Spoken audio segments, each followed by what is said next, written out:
ஒரு மொத்த இயக்குநர்களும் வந்து நிற்பதுங்கிறது மிக மகிழ்ச்சி. கட்டட தமிழ் ஆஃபீஸு ஒரு மஞ்சள் கலர் லைட்டு, கசகசான ஒரு இருட்டு, இவனும் பயங்கரமாக இருப்பான். கட்டட தமிழ்ங்கிற காட்டார் என் கூட இருந்து எல்லாத்தையும் அடிச்சுட்டு போயிடுச்சு. மிச்சம் இருந்தது மாரி செல்வராஜ் மட்டும்தான். திவ்யா இல்லாமல் இன்னொருவர் இருந்திருந்தால் மாரி செல்வராஜ் இவ்வளோ உயரத்துக்கு வந்திருக்க முடியாது. ரொம்ப நன்றி திவ்யா.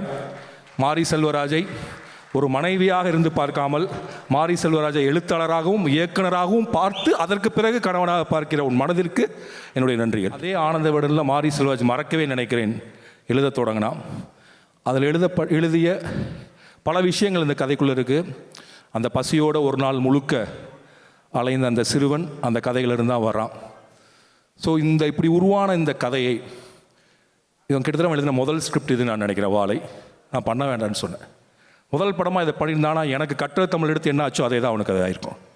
ஸோ நான் மாரி செல்வராஜ் வந்து எப்படி ஜெயிக்கணும்னு நினச்சேன்னா, வணிக ரீதியாக பெரும் பெரும் கதாநாயகர்களை உருவாக்கி ஒரு தயாரிப்பு நிறுவனத்தை உருவாக்கி அப்படி ஜெயிக்கணும்னு நினச்சா அது இன்றைக்கி நடந்திருக்குன்னு நான் நம்புகிறேன். 2006 எழுதப்பட்ட இந்த மறக்கவே நினைக்கிறேன் இன்றைக்கி வாழையாக மாறி அதில் இருந்தக்கூடிய ஒரு பீஸ் ஆஃப் லைஃப் இன்றைக்கி சினிமாவுக்கு வருதுன்னா அது பிரதீப் சார் இல்லாமல் இல்லைன்னு நினைக்கிறேன் நான். ஸோ மாரி செல்வராஜ், நீ வெல்வது எனக்கு மிகப்பெரிய சந்தோஷம். வெல்வதுன்னா நான் என்ன சொல்கிறேன்னா பெரிய பணம் அப்படி மட்டும் இல்லை.